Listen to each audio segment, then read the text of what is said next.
கிருஷ்ணகிரி தொகுதிக்கு குறி நோ சொன்ன காங்கிரஸ், கட்சி தாவிய விஜயதரணி.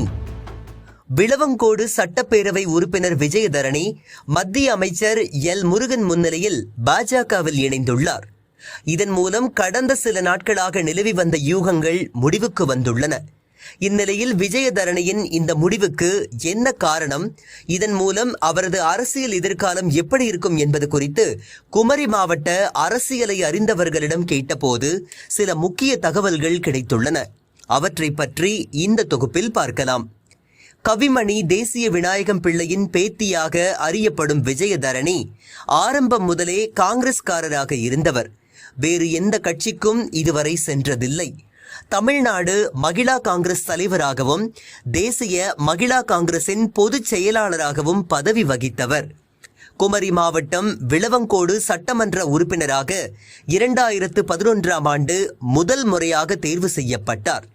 அதனைத் தொடர்ந்து 2016, 2021 ஆகிய தேர்தல்களிலும் வெற்றி பெற்றார். காங்கிரஸை சேர்ந்தவராக இருந்தாலும் சித்தாந்த ரீதியில் பாஜகவின் கொள்கையோடு ஒத்துழைப்புடன் சென்ற ஸ்லீப்பர் செல்லாகவே இருந்துள்ளார். இந்நிலையில் கிருஷ்ணகிரி மக்களவை தொகுதியில் போட்டியிட அவர் சீட் கேட்டதாக கூறப்படுகிறது.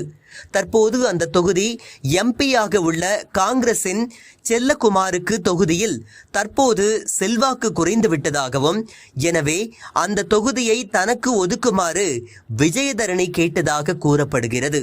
கிருஷ்ணகிரி தொகுதியை கேட்டதற்கு மற்றொரு காரணம், தற்போதைய எம்பி செல்லகுமாரும் விஜயதரணியை போன்று குமரி மாவட்டத்தைச் சேர்ந்தவர்.